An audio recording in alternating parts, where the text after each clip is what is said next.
3D History welcomes you.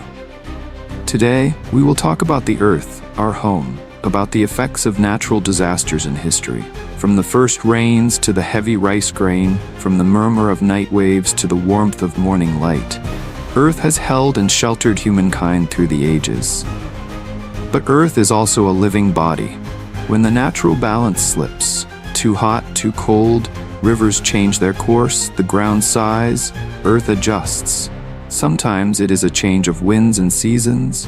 Sometimes it is fire from the mountain's heart, waves rearing high, or the grinding shift of hidden rock, even Ice Age. It is not pure fury, it is a stern reminder to return the world to the order of nature. And in those moments when Earth resets itself, human history inscribes the days that shook us.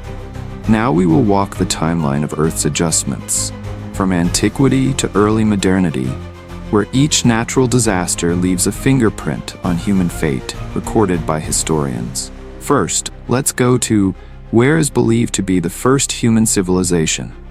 From the Mesopotamian plain to the Nile Valley, around 2200 BCE, clay tablets and sediment layers tell the same story. The rains failed, the Nile ran low. Under the heirs of the Akkadian kings, descendants of Sargon and the great-grandson Naram-Sin, people abandoned exhausted fields and echoing granaries. In Egypt, at the end of Pepi-Theka's reign, the Old Kingdom slid into the First Intermediate period. Provincial nomarchs grew strong while the court grew weak. Environmental historians led by Harvey Weiss call this the 4.2 Ka event, an age when scarcity rather than swords unseated dynasties, and peasants' cries drifted into the annals like a film of dust. On the Aegean, Thera, Santorini in the 17th century BCE left behind a document written in ash. Minoan tephra in roofs, in harbor mud, on shards of pottery. Palatial ports tied to Knossos and Phaistos were raked by tsunami. The seaborne trade that fed the Minoan courts suddenly lost its breath. No Greek chronicle writes the day the Minoans fell, yet archaeology shows Aegean power sliding from Minoan to Mycenaean hands, like a tide turning without a sound. At every quay, the stevedores lost their wages before palaces lost their rule. In 79 CE, to watch the last day of Pompeii in Herculaneum, we can stand with Pliny the Younger under the reign of Titus. In two letters to Tacitus, epistles 616 and 620, he describes the pine tree cloud, rising straight then branching wide, pumice drumming on roofs, a city that could not draw breath. 2 millennia later, plaster casts preserve embraces and half-spoken prayers. Excavations since 1748 opened not only the streets, but the throat of history for that testimony to speak. In 365 CE, the soldier historian Ammianus Marcellinus records a morning when Alexandria watched the sea withdraw as if in cruel jest and then return as a wall, lifting ships onto rooftops. Stones fell from Ptolemaic quays. Underwater archaeology now adds evidence of a great tsunami launched by an offshore shock near Crete. After the wave came smaller stories that lasted longer. Fish markets without fish, salt houses gone damp, grain boats from the Nile without berths. In 526 CE, Antioch, city of basilicas and bazaars, drummed and burned. John Malalas and other Byzantine chroniclers speak of 250,000 dead or more, a patriarch lost, sanctuaries, libraries, and markets in embers. The port of Seleucia Pieria rose and silted. Trade along the Orontes snarled. The empire of Justin I, and soon Justinian, was forced to rebuild a great eastern gate to the sound of laborers' groans and widows' laments. Then came the years 536 to 550. Procopius writes of the sun, like the moon, and Cassiodorus laments a dim sky. Greenland and Antarctic ice cores, studied by Michael Sigel and colleagues, record twin sulfate peaks in 536 and 540, an artificial winter. Upon that stage, the Justinianic plague rode the harbors into Constantinople. John of Ephesus tells of gravediggers collapsing. Evagrius Scholasticus writes of villages emptied. Justinian could reconquer Italy with armies, but he could not reconquer fields when no one had strength left to harvest. Across the ocean in Central America, The classic Maya story lacks a visible invader. We follow Yucatan's speleothems and lake sediments. Haug et al., Science. 8 long droughts in the 9th and 10th centuries. Just as reservoirs ran dry and dated inscriptions thin out at Tikal, Copan, Palenque. The incense still burned at the altars, but the maize fields no longer answered. Populations left their ceremonial cores, polities fractured, not by a single battle, but by seasons of rain that failed to arrive. In mainland Southeast Asia, Angkor reveals its true shape through LiDAR, Evans et al. PNAS, a hydrological metropolis of barai, canals, and spillways like a living vascular system. Old trees, Buckley et al. PNAS, ring out megadroughts punctuated by extreme monsoons in the 14th and 15th centuries, priming the system for collapse through overload and then insufficiency. Under successors of Jayavarman VII, amid Ayutthayan conflicts and late shifts of the royal seat, Angkor receded into the forest. There was no single day of ruin, only many seasons of fatigue. In 1257, the Lombok Chronicle Babad Lombok meets modern science at Samalas, Indonesia. Levine and colleagues, PNAS, identified the culprit behind the mystery eruption of 1257. The great sulfate spike in ice explains why summers went thin and winters lengthened from Asia to Europe. In French and German hamlets, children faced bowls of watery gruel. In Java and Bali, tradition remembers Pamatan erased. Disasters string distant regions together with a shared season of hunger. From 1315 to 1317, under the last Capetian kings Louis X and Philip V, Europe starved.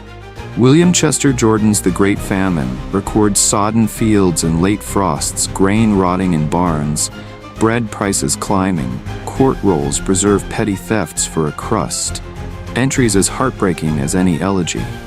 People entered the Black Death already weakened, like soldiers without armor.